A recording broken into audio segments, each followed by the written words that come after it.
Hello and welcome to the Terrace Scottish Football Podcast. My name is Craig Telfer, and on this occasion, I am joined by my close associate, Shaughan McGuigan. Hello there. And you know what happens when the David Cameron and Nick Clegg of the Terrace get together?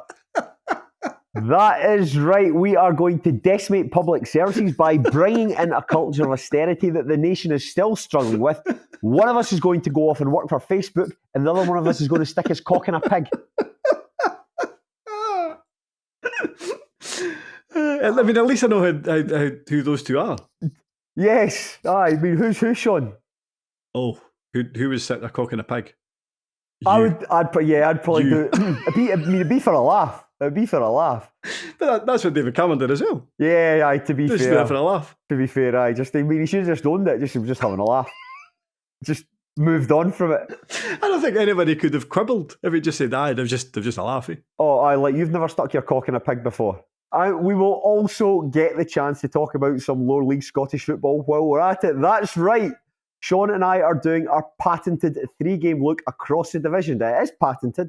If you see anyone else doing this, please call 101.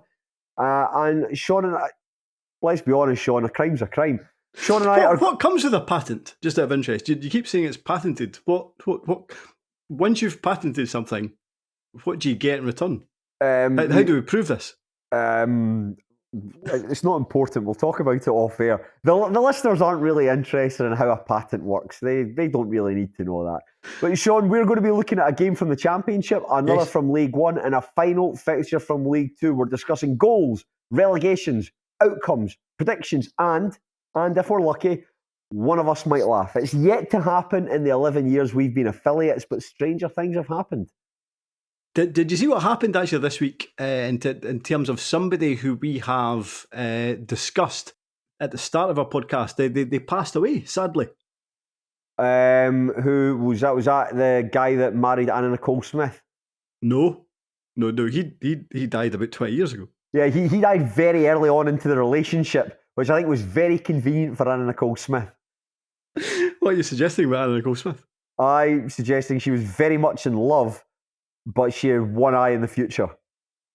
That's what I'm saying. No, it wasn't him. He's been dead a long time. It was somebody that literally passed away this week on Tuesday. I'm trying to think. Was it Craig Meehan, Shannon Matthews' mother's boyfriend? It's the right scenario, but the wrong person. It was Michael Donovan, who essentially kept Shannon under his bed for a time. Is that right? I wondered. I saw Shannon Matthews was trending on Twitter, yes. And I wondered if she'd gone on this morning or something. But that's really interesting to know that her vile uncle, he had really big eyes, didn't he? He looked like an insect. Yeah, I suppose he did. I went and read up on the case again, and I still struggle to get my head around that their entire plan was that they would so he would release her, but then find her. Yeah. But it's like literally every single policeman in Yorkshire has been scouring the region for her, but the boyfriend's uncle would discover her. Like that seems like a terrible idea, a terrible plan. Yeah, it was like, you ever seen the movie Fargo? It was like that, but a lot stupider. It's crazy. It's crazy. I'm sure there's actually a podcast about it. A guy was talking to me at work about it today, so it's definitely worth listening. And I think it's quite interesting for a number of ways because it showed the media up in a different way. Remember, because it was around the same time as Madeleine McCann had gone missing. And I think that's how because she was a pretty girl from a middle class family, she was treated very differently to the media compared to Shannon Matthews, who had a pigtail coming out her head in her photos. Yeah, the McCann's got an audience with the Pope. Right. That's great. I saw that it's at this stage now where any time someone, a big personality is in hospital, people assume it's something to do with the COVID vaccine. So, do you know on social media, it's like the Pope, who's 87 years old, had to go to hospital for something, and people underneath on Twitter were saying vaccinated, like that. Like there's some enormously strange and curious thing about an 87-year-old man going to hospital. It seems fairly rudimentary. Anyway, I've got a confession to make before we start. I'd mentioned this to you off air, Shaughan, but I've come out to play without doing my homework a little bit. I I made a bit of an arse of things this evening. I left work at the back of 5, got to my flat, realised I left my keys in the office and had to walk back to work to pick them up so I could come into the flat. So I haven't had as much time to digest and analyse these 3 matches as I would have liked. So Shaughan, you're going to have to do a lot of heavy lifting tonight. Where did you store your keys that you managed to mislay them? Right in front of me on my desk. Happens to the best of us. It does happen to the best of us, but we're here now and we're ready to talk football. But Shaughan, before we get going, how on earth are you? It's been a wee while since I last saw you. Yeah, it's been approximately 26 hours, but I'm very well. What about you? Yeah, good. Yeah, man, I've done 20,000 steps today. Obviously, that's impressive. Obviously, the walk back to work played its part in that. I think 20,000 steps is pretty decent. I could just sit around tomorrow like a big fat frog, like one of those sickly kings from the Tudor times who's got gout, and I'd still have made my steps up for the day. You won't know because you've got a personal trainer. Yes, and you've probably got some kind of intense workout to perform alongside them. No, that's actually a good point. It's probably worth checking in on my body since we've spoken to personal trainer. I think it was actually a podcast Fraser Clark and I did back in January, and something I'd said I wanted a lower league footballer to train me. That obviously didn't happen, but the personal training's going well. I've been doing it. I think this is week number 9 or 10. I think it's week number 10. Nearly 2 stone off. Well, like Shaughan's just for the listeners there. Shaughan's just taking a drink of juice there. Sorry, I didn't realise your sentence was going to end at that point. What I would say is, it's going to be a very affirmative sentence. I've seen you with your top off in maybe like 3 out of the last 4 weeks, and there is a real change in your body. You look quite ripped. Oh. Not as good as Joel. No, not as good. I mean, as who Joel does? But you're very much now seconds to Joel in terms of. Maybe even just Scotland. Yeah, I was saying second. So I mean, if there was in the room where we're getting changed, it's certainly not going to be Fowler who's second to Joel. It's most definitely going to be myself. But Joel's kid's in an incredible condition.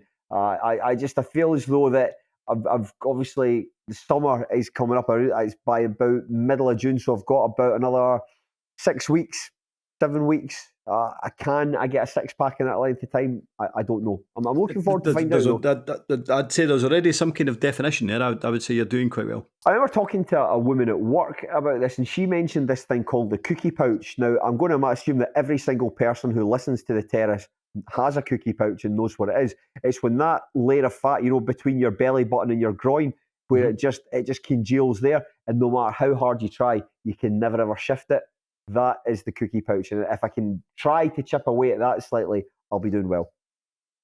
I don't know if you have a cookie pouch. I don't know if that's the case. When I sit down, I get a big red line where my stomach folds into itself. Right, but that's just because you're sitting down. It's not because you're overweight. Yeah, well, we'll tell that to the guys at IKEA. Anyway, Shaughan, enough about my insecurities. We're done voicing our pity. Let's get to the nitty-gritty, and we'll start with the Championship. Yes. Where Ayr United took on Arbroath, and the honest men dished out a 5-0 tanking. Some guy called Kurt Willoughby, I've literally never heard of him, opened the scoring for the penalty spot, and this was followed up by goals from Frankie Musonda, Anton Downs, Ben Dempsey and Logan Chalmers.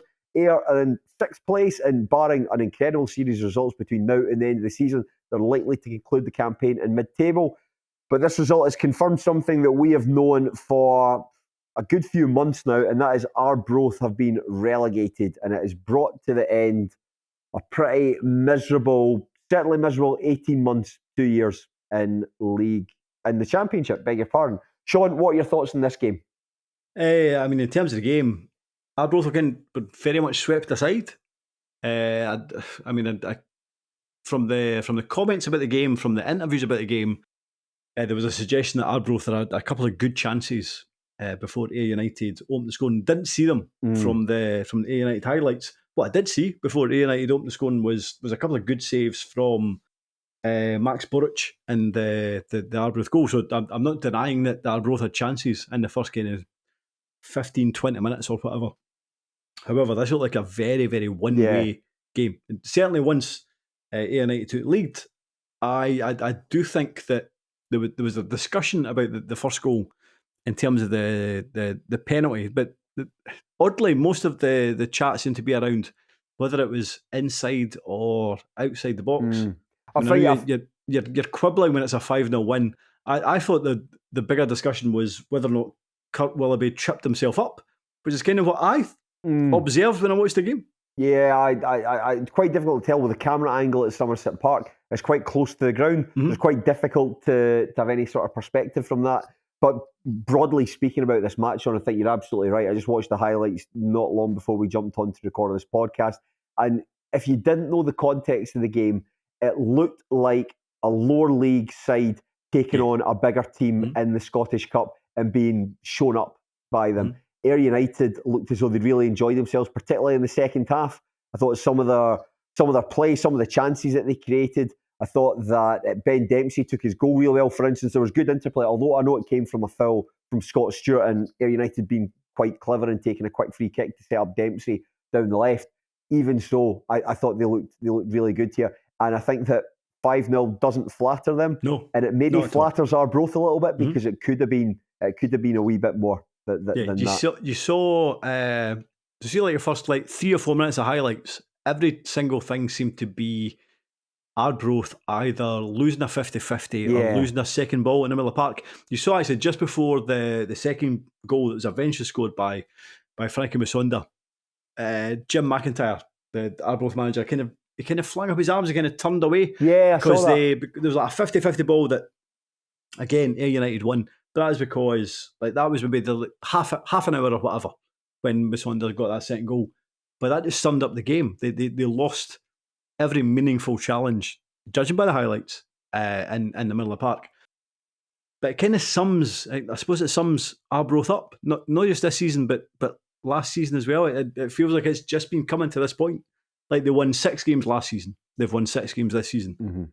I feel ultimately they were very, very fortunate last season that you had Cove and Hamilton, two teams that were just dreck. Yeah. There was 3 dreck teams in the league last season: Arbroath, Cove, and Hamilton. This season you don't have that.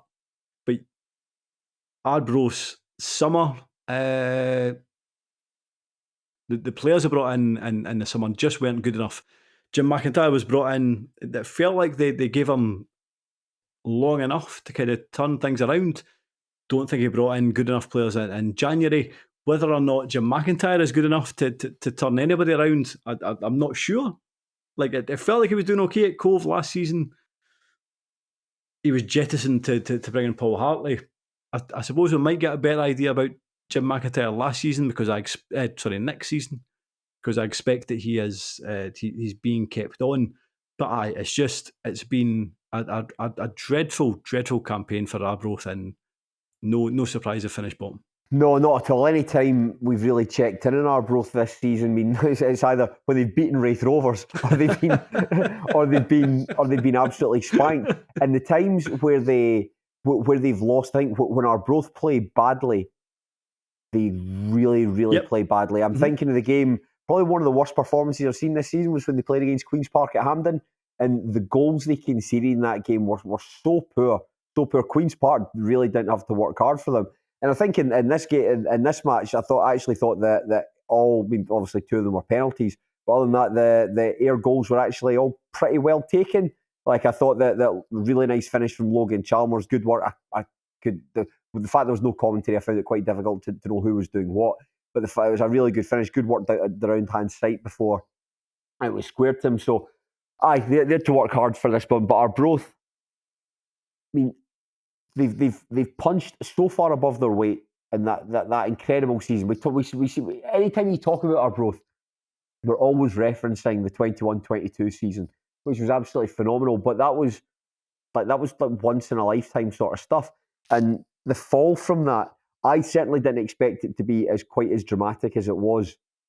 But I think that there's mistakes have been made. You've mentioned recruitment there, Shaughan, but the recruitment was in a way where they weren't just signing the wrong players, but it seemed to be the impression I got, they were signing for full-time players to try and work within a part-time system, and I don't know what these full-time players would have been doing outside of the part-time training. Were they just training on their own? What were they doing? And I'm not sure how well that worked for team spirit. Obviously, it wasn't reflected well on the park. but it feels as though Arbroath really just need to hit the reset button. Whether or not Jim McIntyre's the right man for it, I don't know. I read the Arbroath thread on Pie and Bovril, and I think that people are quite unanimous in their dislike for him. I would say in his defence, he came into a difficult set of circumstances, a team who were down on their luck. They've had horrendous injuries, perhaps the worst in the SPFL this season. Horrendous injuries, horrendous luck. Having to play like Ali Adams as a sub-goal. But actually, to be fair, that worked out quite well for them. But these are the sort of things that no other teams had to compete with. I think there's players who have, just gone a bit stale at the club and perhaps might need a bit freshened up elsewhere. There's all these sort of factors that have just contributed to the relegation.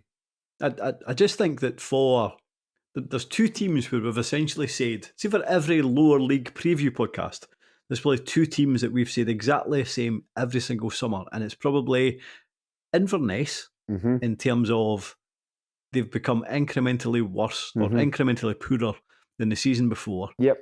And then Arbroath, and we constantly say this has always been the best part-time team in Scotland for a number of years now, but they are going to need turned over, and how do you do that successfully?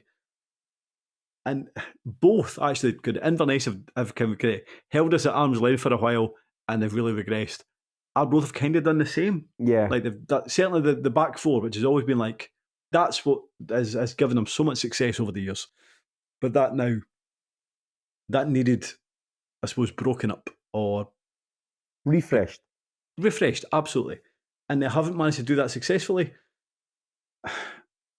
And now we're kind of seeing I suppose the result of that. But what you can say about Jim McIntyre is it appears that he is going to be the manager next season. It was interesting in terms of this week where most Arbroath fans, I'm saying most Arbroath fans, the ones that I'd seen online, were of the opinion that he would maybe be dismissed once relegation was confirmed. However, they had a Q&A on Wednesday night. They advertised that fact. And then I thought it was quite funny when they said that they'd signed Callum Gallagher from Airdrie on a pre-contract agreement. Yeah. I don't know if Airdrie were entirely enamoured at that. I very much got the impression that they'd done it on Wednesday to give Jim McIntyre an easier ride on the Wednesday Q&A. That's a fair point. I actually saw that Airdrie put out a statement and saying that, this is a miscommunication between ourselves and Arbroath. Rest assured that Callum Gallagher is going to be a really important player for us between now, the next season, and into the playoffs and whatever. So, yeah, I do think that was like, he's a good player. He's a really good striker. I'm confused. I don't like McIntyre, but he's signed a really good player. You know what I mean? It did seem like a bit like something that the Conservatives would do. Like they've got this, like the stuff for instance, like the stuff about like Angela Rayner's tax. You know how they're making a big thing about that, and then you've got like the fact that Rishi Sunak's a billionaire and wasn't paying like non-dom status or something for a while. It just seems like you put out a tantalising story to get rid of something. Try and take the noise away from a smellier story. He is a great signing though, and I do feel in terms of the players that they have signed up, this season has been a disaster. Yeah. However, in terms of the players that they do have signed up, I think they have a decent basis for next season. As bad as this season has been, as bad as last season has been, I do think they have a decent squad already signed up for next season.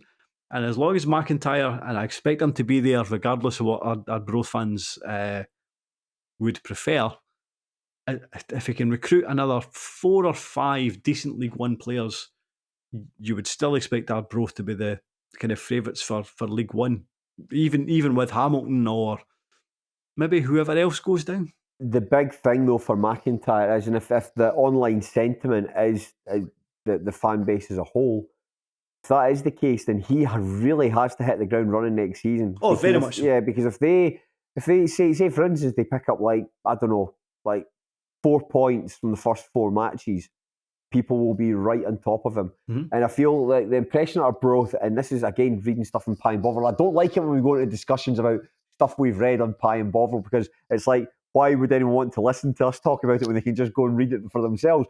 But like, there's just such a gyre of negativity among some of the Lichty supporters that like they'll look on to anything to try and paint Jim McIntyre in a bad light. Like, but you can see why. Like, Yeah. they don't really have anything to paint Jim McIntyre in a good light. Yeah, but it's the idea that, he doesn't care about the club, he's chucking at the end of the season, etc. That's just obviously not the case. Yes, it hasn't gone well, but I don't think you can say that he doesn't care or that he's not trying or anything like that. It's just that he is.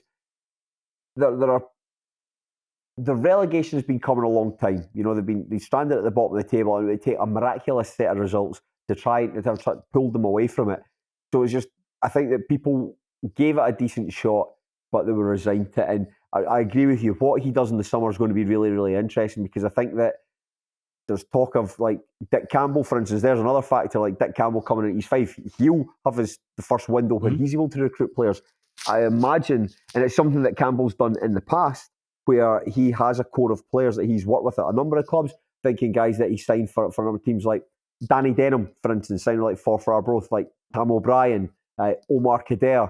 I'm not necessarily saying he's going to go in for these players, but it's just an example of that. Yeah. If he likes a player, will try and take him for the club to his different club. And I can see Colin Hamilton, he's out of contract. Ricky Little, I don't know if he's under contract, but you could imagine that looking to try and sign players like that.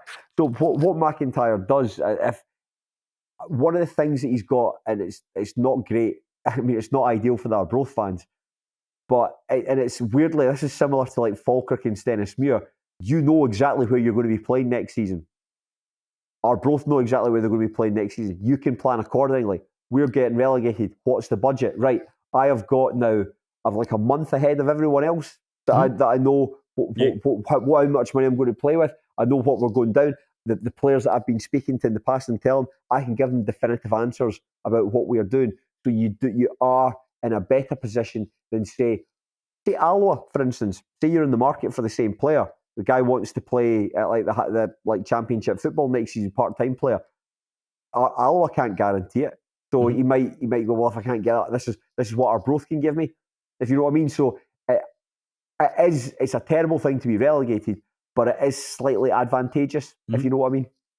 And I suppose as well, like off the top of my head, the last few jobs that Jim McIntyre has had has very much been, can I keep this team in the division? So that's a good point. Arbroath, Cove Rangers, Dundee. Next season it is, can I get this team out of the division? And absolutely, Arbroath will start next season as one of the favourites for League One. So it's a different task, a different ask.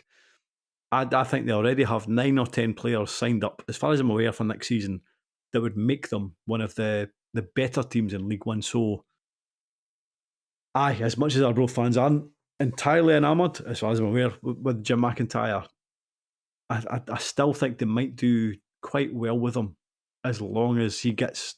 I genuinely think it only takes another 3 or 4 decent players and they become a really, really good League One team compared to everybody else around them. Mm-hmm. I always just think it's difficult when a team gets relegated and they stay with the manager. You really have to hit the ground running, otherwise it's going to end badly. And it's difficult to think of many managers who have been relegated with a team and turned them around. One that comes to mind is Gary Naismith with East Fife. He went down with them in 14-15. I remember watching his post-match interview after relegation was confirmed, and he seemed absolutely bereft. It's probably the biggest setback of his career at that point. But then he sticks around and they win the league the following season. Now, McIntyre could easily do that, but it's going to be difficult for them when there are people who mistrust you and fancy someone else to take the job. That's going to be very, very difficult. But is there anything to say about Ayr United? We mentioned there at the start that they are currently in mid-table and they're 9 points behind Airdrieonians and Partick Thistle at the weekend. They are playing each other, Airdrie and Thistle, and if those teams draw, then that's Ayr United season's finished. Is there any chance that they could get into the no? Simple as that. But I think in terms of Ayr, oddly, I expect, as it stands now, I actually think that Arbroath might have a more successful season in League One than Ayr United might have in the Championship next season. Okay, show me you're working. And the only reason I say that is I kind of feel like Ayr United are in a similar position right now and they will be in terms of the end of this season than they were at the end of last season. So last year we talked about Akinyemi. Yeah. Like, they were essentially not necessarily a one-man squad, but certainly there was a player that was very much dragging them up by the bootstraps. He left, and we spoke about the fact that could Lee Bullen replace him or change the way that the Ayr United played to kind of mitigate his absence, and they couldn't manage that. What you have now is an Ayr United team that is probably more, in terms of the squad. I actually think the squad in general might be slightly better in terms of quality than they had last season, but the players that are maybe dragging them up is, well, let's look at the team in terms of the weekend. So you had Josh Clark in goals, on loan from Celtic. I think he's been decent, not great, but absolutely fine, absolutely adequate. Wouldn't be surprised if they bring him back next term, but he's on loan. Jack Sanders seemed good at the weekend at centre half. He's on loan. You had Harry McHugh in the middle of the park is on loan. You have Willoughby, who scored the first penalty, is on loan. You've got Anton Dowds, who's been very good this season. He's on loan. You have Logan Chalmers, who's been very good this season. Like, these players are all on loan. Mhm. That is arguably their best players. Now, I would imagine that some of them will come back and sign for Ayr permanently, potentially. But I do wonder if somebody like Wraith Rovers, for example, let's say Wraith don't get promoted via the playoffs, I think they might be interested in Anton Dowds or Logan Chalmers. So I do think that Scott Brown, similarly to Lee Bullen last season, has quite an interesting rebuilding job, and I don't think it'll be easy, because again they've re-signed Nick McAllister. I remember again very similar conversation 12 months ago. They need new fullbacks. They need new fullbacks, but they've signed Nick McAllister on a new deal. They still have players like Fraser Bryden, Mark McKenzie, decent players. These aren't players that are necessarily good enough to get in the top four of the championship. Mm-hmm.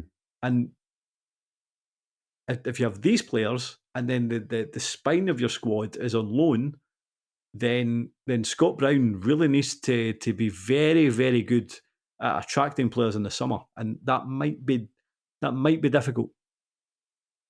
I was thinking about that. It's like, I mean, I'm just checking when Scott Brown took the job. So it was January 2024 that he took the job. So he came in, it's like towards the end of the month as well. I've got a degree of sympathy for him, because you've got a limited time to get a look at the squad, knowing the areas that need sorted and trying to address it. And sometimes at that stage of the season, it is just quick fixes and temporary players coming in just to do a job, just to patch up the areas that you're not happy with. He will have a far better idea of what he wants to do now that he's got like 6 months, well, at this stage, when he comes to the end of the season, he's got 4 months under his belt now, comes to the end of the season, these are the players that I want to keep, these are the players that I think we need to move on. And again, it's an assumption, but given Scott Brown's profile, like, surely he's in a position where he can like tap Celtic for some of the best youngsters. Like, young players tend not to get much of a shot at Celtic unless it's an emergency. So he should be able to go to them and say, I can promise these guys game time. He's got a good relationship with the club. I imagine he's the same with like Hibernian, for instance, given the association there. You can go, and same with Graham Mathie, having worked at Hibernian, that you should be able to forge links with these clubs and take them on. I can see why you'd think it's an issue, but I don't think it's a massive issue. If it was coming to the start of the season, like when we're doing a preview podcast in Fowler's front room for 18 hours, like if we're discussing Ayr United and we're saying like half the players are on loan, then you might think there's a worry, but not at this stage when it's a new manager coming into a team. Clear weaknesses in that squad, needs to find just temporary solutions. I don't think it's that much of a worry. I see your point, but I disagree slightly. Okay, and what I would say is, I think if the vast majority of your best players are on loan, then your recruitment needs to be absolutely spot on. Otherwise, you immediately become weaker. Mm-hmm. No, that's a fair point. That's a fair point. But what have you made then of Scott Brown's time since he's been at Ayr United? You'll have come up against him a couple of times. What have you made when the Rovers have played Ayr? I mean, ultimately they've become better. And I mean, it's interesting. I think he's become maybe more functional. Like, ultimately, it's generally been like a kind of 4-4-2.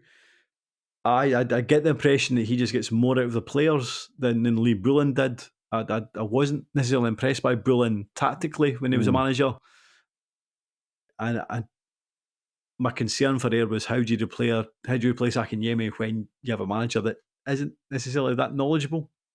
That was my concern about Ayr when Bullen was there. I think Brown is a much better manager than him. But in terms of what I've seen from them, I don't know, they still look like a kind of mid-table championship team, which I suppose is an improvement from when Bullen was there, when they looked very much like a kind of relegation threatened side. One of the things I do enjoy is when we check in on Ayr United, when we do these podcasts, we speak about them like every 4 or 5 weeks. Seeing the development of the stand at Somerset Road, it looks like it's going to be absolutely magnificent once it finishes. No, it really does. It really does. And from a season that is ultimately kind of promised and delivered very little, they are going to have a really cool stand in about, I don't know, 2 months. I suppose it's like every time I think of like Ayr United, I think of like I wouldn't say like Ayr United are a sleeping giant, probably like a snoozy tall person more than anything else. But it's when you see teams like Ross County, and I know Ross County come with certain advantages given how much Roy McGregor's prepared to spend, but when you see teams like Livingston, Ross County, Hamilton Accies, how they've gone up into the top flight, why can't Ayr United?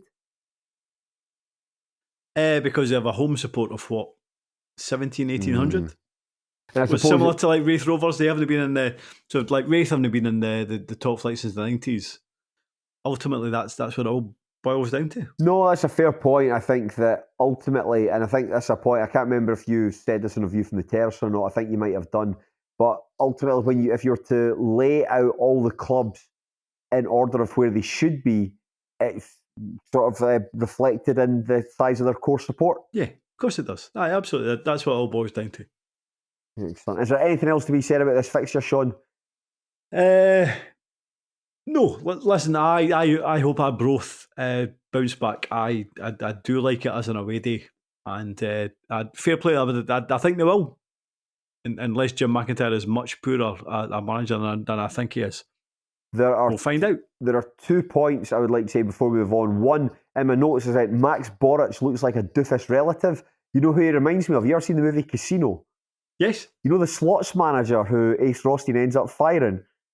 No, it was a long time ago. What's Casino? If anyone knows who I'm talking about, the big doofus cowboy who's really, really thick and he doesn't know how to properly work the slots, that's who Max Boric reminds me of. The other thing to say, Shaughan, as well, I mean, what did you make of Duncan Ferguson's comments earlier in the week about Arbroath? He accused them of downing tools. I got the impression that Duncan Ferguson thought he was doing 4D chess. Yeah, that's... I am going to motivate this Arbroath side against who they come up against. Yes. Now, to be fair, when I watched the Ayr Arbroath game, I got the impression that Arbroath are kind of giving up. And I don't necessarily disagree with that. And I get the impression that, see, if you're already relegated and you're already 3-0 down, why would you throw yourselves into challenges or whatever? But by Duncan Ferguson's comments, he was kind of suggesting that if Inverness were to go down, it would be Arbroath's fault. That's not the case. Like, if Inverness get relegated, it's because Inverness are shit. If Inverness were to get relegated, it's because they've had 2 terrible managers this season, which is Billy Dawes and Duncan Ferguson. That's not Arbroath's fault. I like the idea of saying that Arbroath have down tools when Arbroath, not this weekend, but next weekend, are playing Queen's Park. If I was an Arbroath player, I'd say, oh, down tools, I'll fucking show you down tools. Like, what do Queen's Park need to improve their goal difference. It's just like Arbroath just dragging Inverness, Cally Thistle down with them. That's the impression I got. I thought it was a strange thing to come away with, like after you've played them. I mean, like Cally Thistle played Arbroath, was it 1-0 it finished? Yes. Yeah, 1-0. And then they've beaten Arbroath as well. Sorry, they've beaten Queen's Park, so it felt as though that Cally Thistle at this stage of the season seemed to be getting the act together. So it just such a strange thing to come away with. It's such a strange time of the season. Say it before you play them, or something like that, to rile them up. Don't say it after the fact. I very much got the impression that once Duncan Ferguson had said that, he thought to himself, I am smart. Yeah, as he's wearing his shoes in the wrong feet. Aye, absurd. Duncan, what were you thinking? Anyway, Shaughan, let's take a drop into League One and we'll check in on perhaps the most interesting team in the division, and that is Annan Athletic. Now, Annan Athletic have spent virtually the whole season in 9th place, but a supreme 4-2 victory over Cove Rangers, coupled with Stirling Albion's defeat at Kelty Hearts, has seen the Gallowbankies rise out of the relegation playoff zone and into 8th place. This is an incredible turnaround for a side who look destined for the drop. Tommy Goss, and Matty Douglas put Annan 2 up. And while Kyle Connell and Josh Kerr equalised for Cove just before the interval, Benji Lisa and Josh Walker scored 2 gorgeous goals in the second half, and it has given Annan an enormous win, especially at this stage of the season. And Cove Rangers, meanwhile, they're in 5th place, and it looks like it's going to be a straight shootout between them and Montrose for that final playoff spot. Yep. Shaughan, this is one of the best highlights packages I've watched this season. I thought that Annan Athletic's 4 goals, every single one of them, I burst out laughing at them. Not in a funny way, but just how daft and unexpected the goals were. I thought they were absolutely brilliant. Yeah, there was something to like about every one of them. Do you know what I enjoyed about the first 2? See, maybe it's just me, but I've always had a wee bit of a thing about if a player is taking a corner, if he gives a hand signal. What does it mean? What does that mean? Well, I know what it means when it comes to Willie Gibson, whether it's a left arm up or a right arm up or both arms up. So see I think it was the 23rd minute, Adam had a corner. Willie Gibson sticks his left arm up. He drills a reasonably low corner into the kind of 6-yard area. Tommy Goss has to stoop, a stooping header. Really good finish. That puts Adam 1-0 up. Now, we don't know what a left arm up means.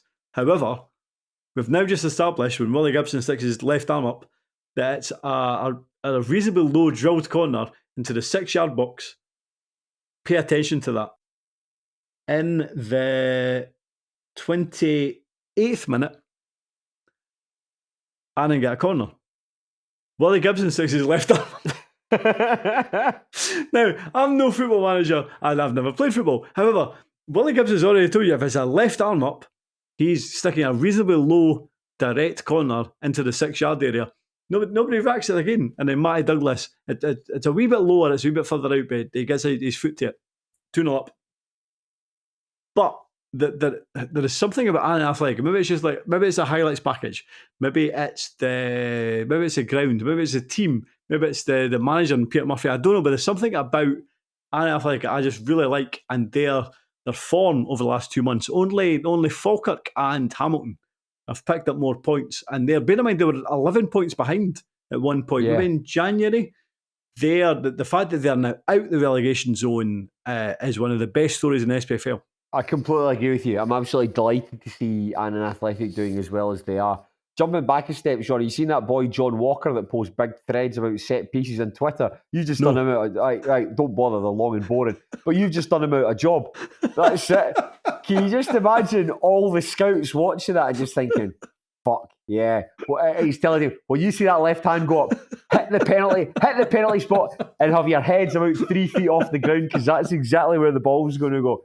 Yeah, it's great, man. I everything you said there about Annan, I completely agree. I really, really like them as a club.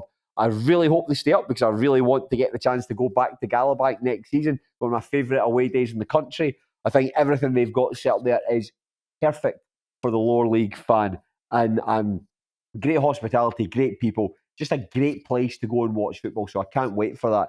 And the fact that they have pulled themselves out of this spiral is remarkable. I mean, it reflects very well on Peter Murphy and Colin McMenamin and the players, because I mean that group of players that went up, it was virtually the same group of players that finished. Was it third place they finished in last season? Yeah. In League Two.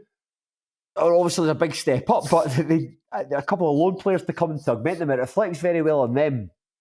And it reflects very badly on Marvin Bartley and Darren Young and their respective squads. But nevertheless, we're not here to talk about Queen of the South or Stirling now. We're here to talk about Annan Athletic. And those goals, just seeing that flat, low corner played in towards the penalty spot, and Tommy Goss just, like, if I'm a Cove defender, you kind of look at the constituent parts, right? They've won the first corner. Who are we picking up on, right? Do you want to take that big, hulking 6'5" centre forward? Aye, that might be an idea to pick up. The fact that he's allowed to run like from sort of like a crowd of bodies in to get it and stoop to get it is bad. But like seeing the same thing happen twice, really, really bad from Cove Rangers' perspective. And then we'll come on and touch, but the goals from Benji Luison and Josh Walker, like I said, let out, like, oh my God, like Luison's goal. Fucking hell, what a hit that is. The dip that it takes. And it just, I reckon that Demas would have got that if it had been a couple of inches lower. Like 2 inches lower, Demas is getting a hand to that. But the fact it just sort of nips in between the goalkeeper and crossbar, beautiful stuff. And Josh Walker, like, what I like so much about this goal, like he shrugs off the defender and he goes into the box and he stands up next to Mark Reynolds. And Mark Reynolds approaches him like a man confidently walking down a street, then sees dog shit on the pavement and he's about to step in it and realises and sort of stumbles out of the way from it. And that stumble is just enough to give Josh Walker the space to put a shot past Demas and into the bottom corner. Great goals and just a really good performance by the looks of things from Annan here. Aye. And especially when, like, see when they, like, so getting the scorelines coming through, like 2-0 to Annan, I was like, my goodness, fair play to them. And then when it got to 2-2, I was like, no entirely sure they're going to come back for this. But that strike from Luison, and we've mentioned the person who sits next to the camera, yes, who talks, who shouts a lot during the game. I don't know if I've heard. I'm going to presume it's either a relative or a sibling or a husband, because a very similar accent. But when Luison's the replay of Luison's strike, and he's like, "What a scotcher!" But it's difficult to disagree. It's such an absolutely incredible strike. But they deserved it. Like 4-2, Josh Walker's goal. He kind of picks it up on the left hand side and then dribbles in. But there's probably a couple of times where maybe somebody who was maybe less confident, I don't know, or maybe less assured, might have hit it a wee bit earlier. Like, it felt like there was points where you could have, like, hit it now. But nah, I just wanted to amble around somebody else. It was just such a good goal. But no, Luison's, who I think could perform at a higher level, a thoroughly deserved win. And I think Cove are very lucky that Montrose's form has dipped so much in the last few weeks. But Annan, I cannot speak highly enough about them. They're so good. Like, they're a great place to watch football, and I still think the last 3 games are very, very difficult, so I'm not entirely sure about it. But regardless, that was a great performance on Saturday. Yeah, on Luison, physically, he's got the tools for what it takes. He's a big lad. He's fit. He can put himself around the park as well. And if you're going to take the ball past him, you've got to. He's got like telescopic legs, not literally, obviously, but he's very good at just like pinching the ball off people.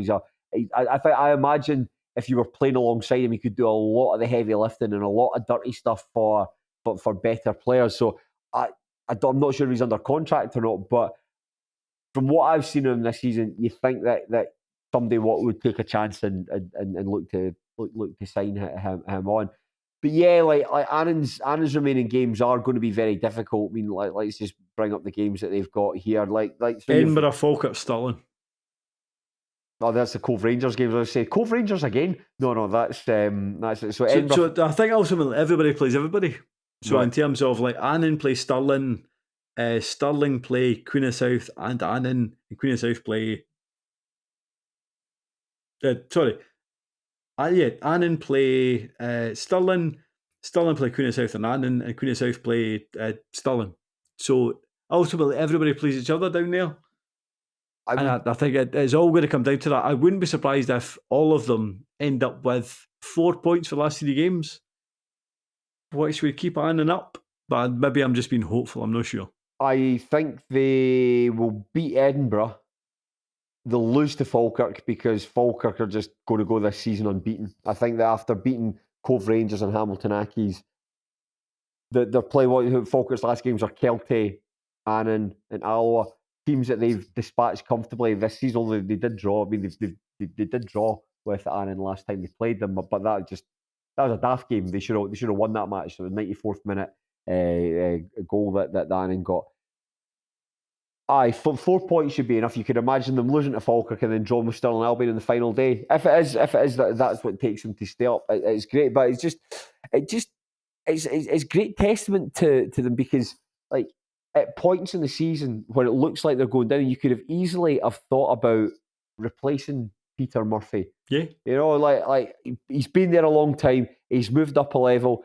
It might not be working. We might want to try something different. But the fact that they've stuck with him and the players seem to really buy into what he's doing. The players have all stuck together, and it just really seems to work. And on top of that, as well, that the fact that they're still able to get a tune out of Willie Gibson. Willie Gibson must be one of the best central midfielders.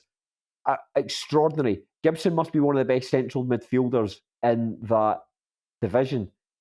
He's playing central midfield, playing right back. He can do it all. He's so good, man. Such a good player, and like such a huge benefit for Annan Athletic. And it's just like sometimes a player just falls into your lap. Like obviously, like him leaving Queen of the South under, like obviously his time as manager wasn't fantastic there. And given the stuff that happened in that, or didn't happen, even given the fact he was cleared in that Tesco, it seemed convenient for Queens to move him on at that period. And just because he stays locally and wants to play football in the SPFL, Annan's the team that he can play for. Brilliant, because he could easily be playing like for a better side. It's just convenient to him, and they're able to get the benefit from it, and it is completely paying dividends. Because every time I've watched Annan highlights, he is at the centre of all the good stuff that they do. Such a good player, such a good player. I mean, is there anything to be said about Paul Hartley's Cove Rangers here? I don't think that the goals that they got. I mean, one was a bit of a mistake. The ball kind of gets caught under Matty Douglas's feet and it allows Kyle Cornellan to score. Decent finish. And one, just Annan don't deal with a corner and there's Josh Kerr at the back post just to jump up and nod it in. So I mean, I don't think they're very good. And No. I think they're underperforming under Paul Hartley, but I wouldn't be surprised if they finish in 4th. Like just Montrose are kind of dribbling it. That was out midweek. Like Montrose losing to Edinburgh was a disastrous result, and I wouldn't be surprised if Cove managed to finish 4th. However, even if they do, I'd be amazed if they gain promotion to the championship. And then I suppose when it then falls to the Cove hierarchy if they want to keep him on or not. And I don't think it's going particularly well, but I suppose it's up to them. No, I think we might see some changes at Cove. I think that, weirdly enough, this was probably similar to the point we made about Arbroath we touched on. You've got, and it might be points that we've touched on in the past about Cove Rangers, if you've got a hybrid team, I just can't see that sort of thing working. Weirdly enough, it seems like their best players are still the players that won League 2 and League 1 with guys like Fraser Fivey, Blair Ewell, Connor Scully. And it feels like we're coming to the end of that cycle of these players, and not necessarily saying like Cove have outgrown these players, but it just feels like that what Cove are looking to do, it just isn't compatible with part-time players. Quite similar with like Callum Gallagher leaving Ayr United. I think he might be the only part-time player at the club. And if you want to kick on, and you kind of need all your players there all the time at the same time, so you can get your message across and work with them. It's just like I don't know how hybrid training works. I'm going to assume that the players will train like Mondays and Tuesday evenings, day off on Wednesday, come together on Thursday evenings, Fridays. I don't know how it works. And it's just that if you want to just do your like come in at 10 o'clock and train till whenever, do at 1 o'clock, 2 o'clock, you can't do that. So maybe it might be for the best. Maybe if Cove Rangers can go in this direction, ultimately I might see the benefits from it. But they just look, Annan seemed to just be quite happy to let them have the ball. And they just didn't. I mean, there's the 2 goals came. One came from a mistake. The other one came from just not dealing with a corner. You don't have to work hard for that. But by the same token, you could say that about Cove Rangers goals as well. Annan's Matt goals, Douglas with that. Yeah. Oh no, that's what I meant. That's what I meant about. Sorry, that Cove schools didn't have to work hard for them.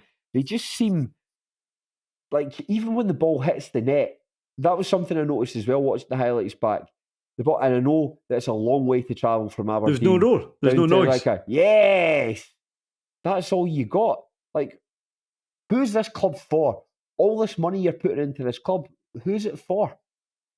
Because it's just, there doesn't seem to be much interest in them. Maybe I'm wrong. Maybe that's my own Central Belt bias coming in there. But it feels like in Aberdeen, and this is my perception, it just feels like you support Aberdeen, maybe Rangers and Celtic, and then you might have a soft spot for these like other like sort of clubs based on if you stay local to them.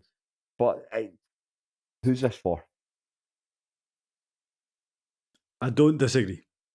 Okay, there you go. And Paul Hartley, like, you're lucky. Say that, Paul Hartley. You're lucky. It is not working. What is going on at? Just remember, like 10 years ago, he won the championship with Dundee. I mean, his father-in-law is the owner of Cove. I want my dad to buy a football team. put me as manager, and then never sack me. Do you ever see the video? It was like this Chinese magnate or something who bought a football team, and he let his son play.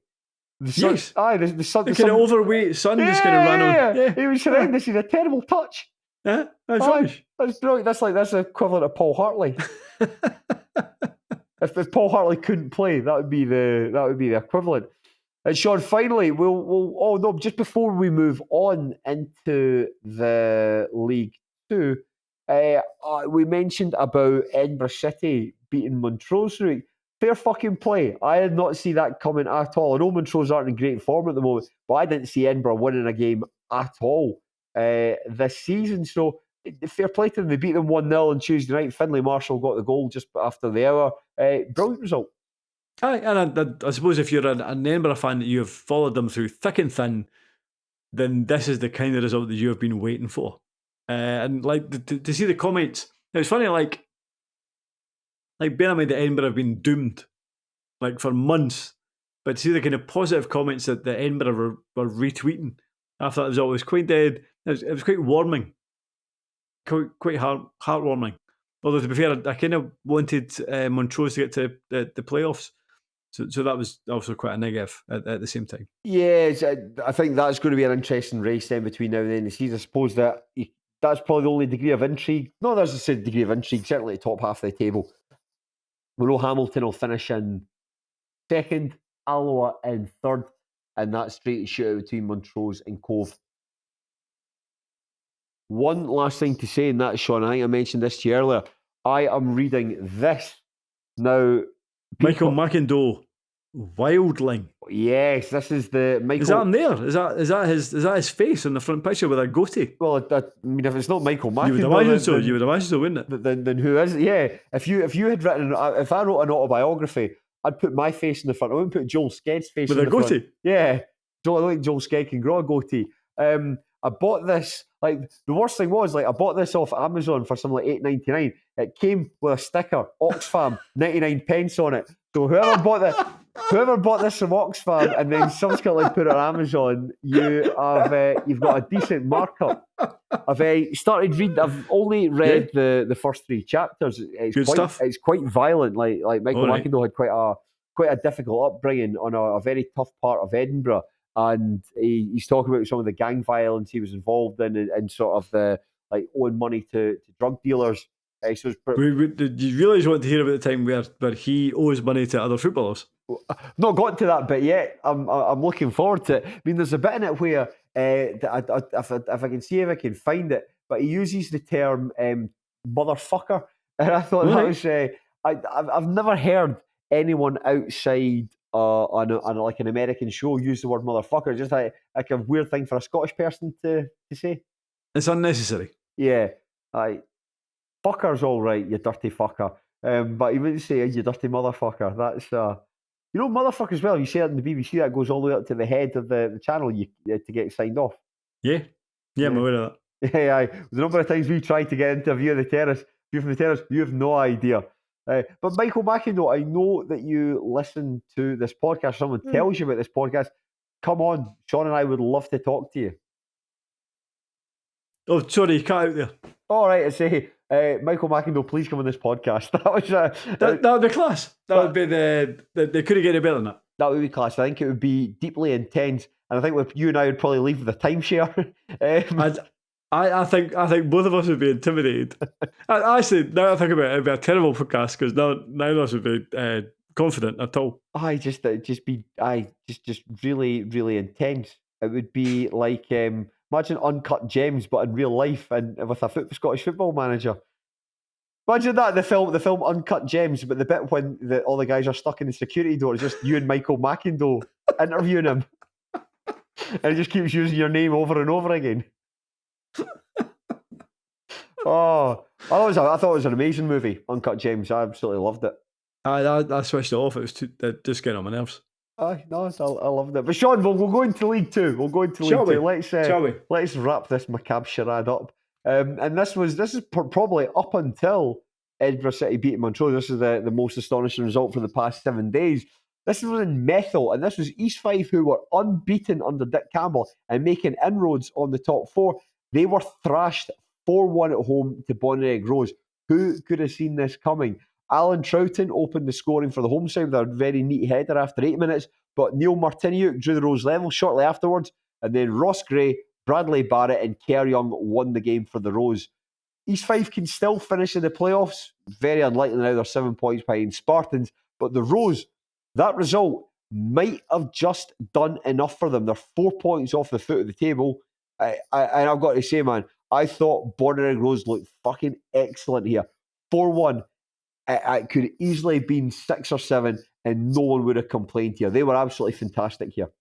Bonnyrig's best performance of the season? Oh, comfortably. Maybe I've not watched all of them. I would imagine I've watched the majority of them, but I've never seen anything like this. I mean, it was 4-1 going on 6 or 7. I mean, like, they had, I think Alan Fleming maybe saved 2 1-on-1s. They had one that was like cleared off a line. Considering this is a team that doesn't score too many goals and doesn't create too many chances, this is a huge kind of departure from the norm. I didn't see it coming. I know like Callum Elliott had they played well against Stranraer. Certainly in the second half, maybe warranted a win, got a draw. Maybe should have beat Peterhead. 2-2 draw. Peterhead scored in the 93rd minute, I think. However, this game, you're right, it was 4-1 because it'd been 6 or 7-1. Dick Campbell kind of alluded to it in the kind of post-match interview as well. But that now takes them 4 points clear of the relegation zone. If they play anywhere like that in the next 3 games, then they'll be more than safe quite easily, which ultimately is what Callum Elliott was brought in to do. Yeah, extraordinary. Absolutely extraordinary. Having seen Bonnyrigg 3 times this season, they're just a team who, they don't score goals, let alone, in fact, I've done that the wrong way around. They don't really create chances, let alone score them. And they must have made more chances in this game. I think having seen them 3 times in the flesh, I think they made more chances in this, in fact, maybe in the first half than they've done in the 3 times I've seen them against Dennismuir. Just the way they played, and it looked as though they were really enjoying themselves as well, and you could tell they were getting more and more confident and more gallus as the match went on.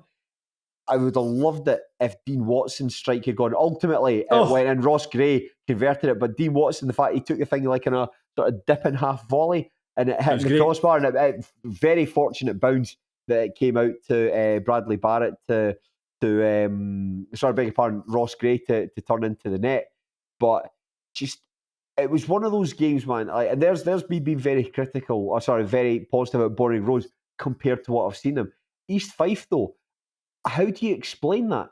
Because I watched East Fife last week. I thought East Fife were good. I've seen East Fife twice since Dick Campbell's come in. They certainly look a lot more compact. They look a lot harder to beat. They look a lot more organised than they previously were under Greg McDonald. It seems as though that Dick Campbell has given them a wee bit of fire in them. I don't know how you explain something like this. I was looking at the goals they lost and the chances they passed up. Reminded me a wee bit of the Stennispear 1 Clyde 6 match, just where everything goes in favour of one team and nothing goes in favour of the other. But I don't want to take away from Bonnyrigg by saying that, because it sounds like it's just a freak result. And maybe it is, but then but I suppose it certainly is from East Fife perspective, because you go to away at Stennispear and draw 0-0 with them. And again, that's not really saying much because Stenny haven't been playing well going forward. But then Bonnyrigg, where did this come from? Just extraordinary, really, really good stuff, and it has put them in not necessarily a comfortable position, but it's like you were sitting on a very wonky chair and someone's just put a folded up beer mat underneath it. That's what it feels like for Bonnyrigg at the moment. I did think that Dick Campbell was a wee bit harsh on them in that, like in terms of the post-match interview, like he really went through them. But by the same token, like this was the 10th game that he's going to charge of. It's a first defeat, but he seemed very, very critical of them, and that's fair enough. Like, because it could have been, you're right, it could have been at 6 or 7-1. But I suppose you saw all the kind of failures of East Fife this season in terms of why they're not kind of challenging for the top four. Like Dick Campbell has obviously introduced something to them. He's injected something into them in terms of whether it's new instructions or training or whatever it is. Like 9 games unbeaten. I really fancied them for the playoffs. Yeah. I thought they might have finished top 4, bearing in mind that Spartans appear to be running out of puff.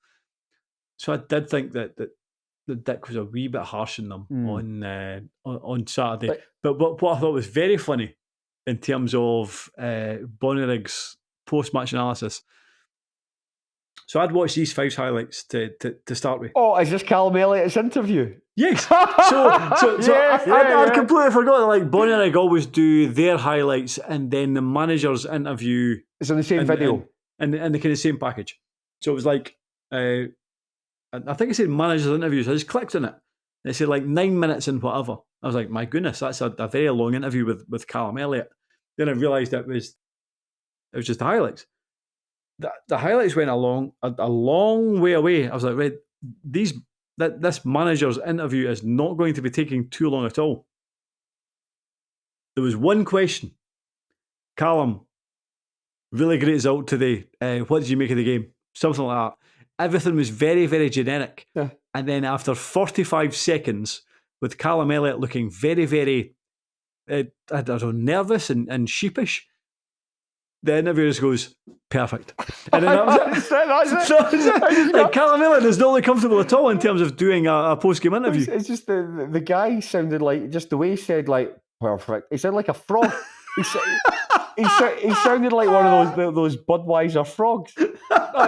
That's what he sounded like, man. It's not perfect. Like, ask him another question. I burst out laughing at that. I thought that was really... I was on a train when I was watching that. I just burst out laughing. It was like, to go back to Dick Campbell's interview, I've not watched that, but like, I would...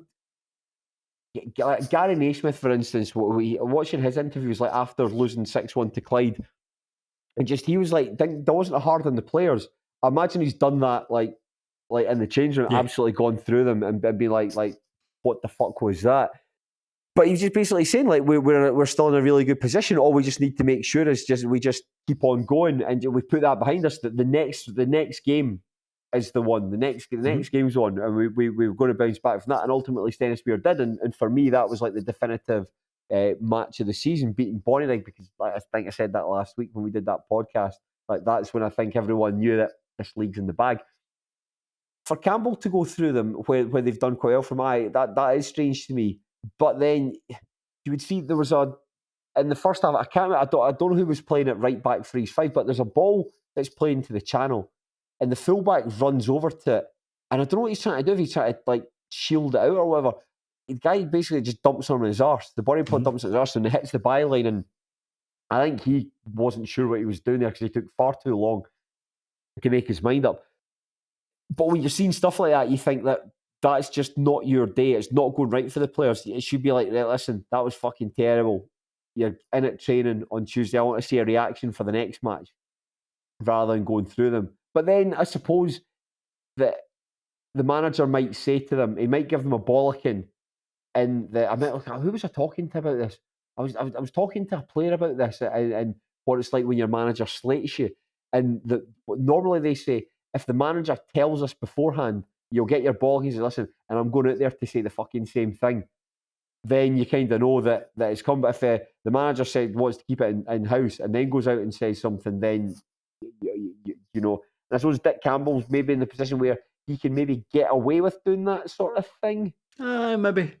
I think ultimately, regardless of what happens, I mean, now it was a long shot that East Fife were going to finish the top four. I kind of fancied that they might do. They want to now, but I do think that what will happen over the summer is Campbell will eke out more of a kind of budget out of the East Fife board.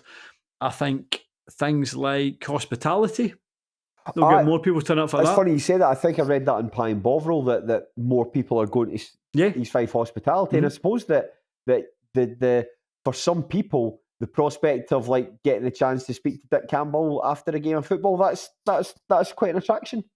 So it's funny because one of the things that made, well, as far as I'm aware, that made Arbroath hospitality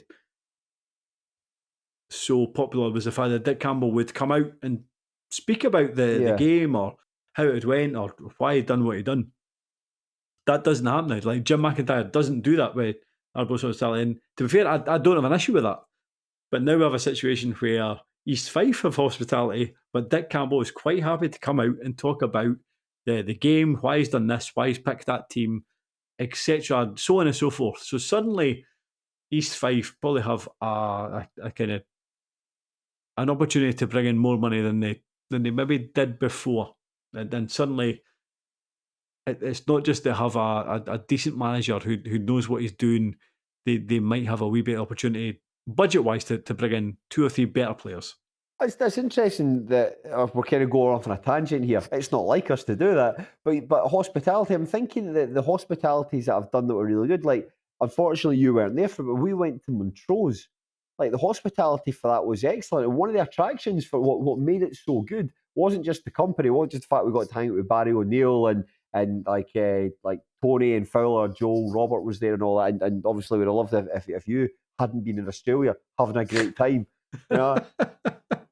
But the fact that the players come up afterwards and get presented with like the Man of the Match trophy, the fact that Stuart Peachey comes up and he gets interviewed and you get a wee bit of insight into the game, I think that's an important thing. Yeah. Like, it should be like I didn't like it at Arbroath. I mean, it was quite cool seeing Dick Campbell come up at Arbroath. Wasn't so great when you're just shushed every 5 minutes because so they could flog off like a tin of paint that Bobby Lynn signed. You know, but I think yes, I remember signed sledge. I remember doing hospitality at Stirling Albion, and it was when Kevin Rutkiewicz was the manager, and he came up beforehand and had a wee chat to people. I do think that at this level for hospitality, I think that's a good thing, and I think that McIntyre should be made to go up and talk to the people that have spent quite a bit of money on it. I should have been made to. Should have been made to. I'm not sure it should be made to. It's like if you're the manager of the club, I think that's an important.